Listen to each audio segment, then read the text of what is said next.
Hello, Tashidile. Good morning. Last time we discussed about the concept of smell and taste from the Buddhist perspective. So today I'm going to talk about the concept of tactile entities. So what is tactile entities?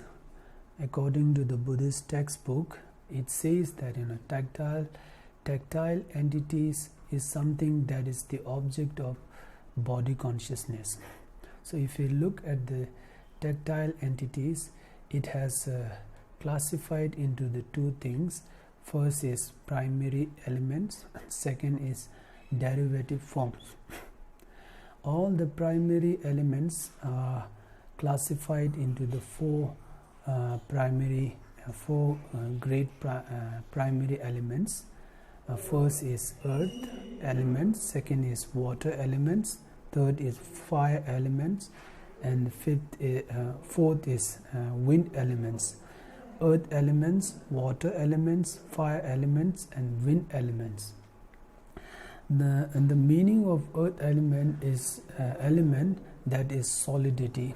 The solidity is the nature of earth element, and the function of earth elements is supporting the tiny particles within any material objects. If I take an example of flower, and earth element helps stabilizing the tiny particles inside the flower, and water element means an element that is moistness, and the function of water element is to bind the tiny particle within the material objects. As I said, if I take an example of flower, water element helps tiny particles to come together inside the flower, and the fire elements is an element that is warmth, means the heat, and the function of fire element is to mature the tiny particles inside the flower. And the wind element is an element that is lightness, mobility, and increasing. The function of wind, it enhances the tiny particles inside the flowers. So if you look at the derivative forms, derivative forms are classified into the 7 kinds. First is smoothness, second is roughness, third is heaviness, fourth is lightness, fifth is hunger, sixth is thirst, and seventh is cold. If you look at all these 7 kinds of derivative forms, according to the Indian classical Buddhist textbook, it has described how these derivative forms, each of these derivative forms emerge. So if you look at the smoothness arises based on the predominance of water and fire elements, and roughness has emerged based on the predominance of earth and wind elements, and heaviness it arises based on the predominance of earth and water elements. Lightness has emerged based on the predominance of fire and wind elements. Hunger arises based on the wind elements. Thirst emerged based on fire elements. Cold arises based on water elements.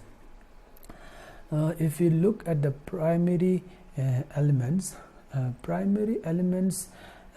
according to the Buddhist ancient textbook, it has explained how the primary elements act, the cause of derivative forms.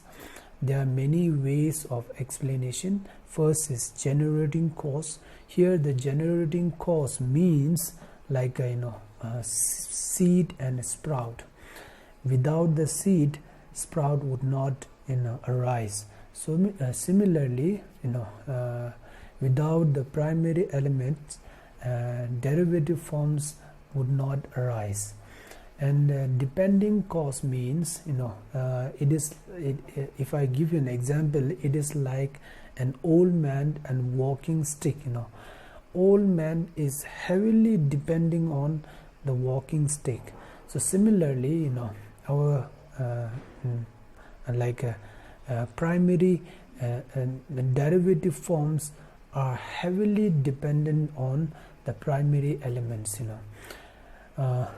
And supporting cause means like a bowl and the food supported by it. Without the bowl, the food supported by it would not exist. Similarly, without the support of primary elements, derivative forms would not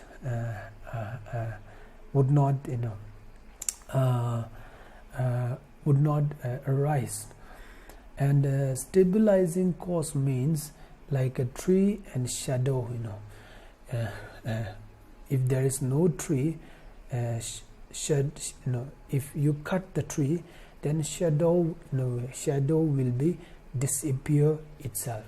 So similarly, if primary elements, if they degenerate, then derivative form will be declined itself.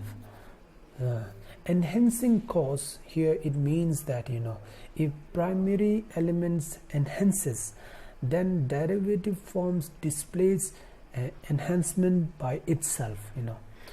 So these are the ways of giving explanation how the primary elements act the cause of derivative forms. And if we look at the Buddhist textbook, it also mentioned all the primary elements are the great elements, because all the primary elements has the force of has a great force of function.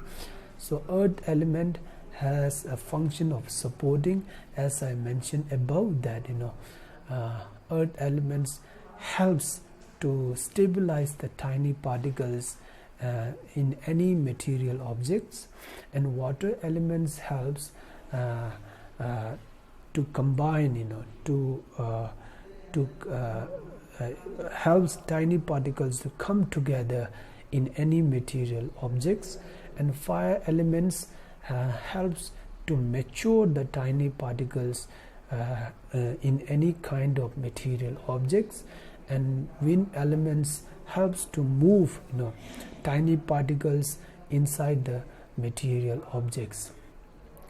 So in some Buddhist textbooks, it also presented the subdivisions of primary elements. It has mentioned the external elements and internal elements. Here the external elements means the elements which are associated with the mind of sentient being, and the element which is not associated with the mind of sentient being. An internal element means it associated with the mind of sentient being. But in generally, all the primary classified into the four great elements: earth elements, water elements, fire element, and wind element as well. So here I have shared the chart. I have made a table. In this table I have described the nature of primary elements, each of primary elements, and the function of each of primary elements. So earth, the nature of earth element is solidity. It means earth elements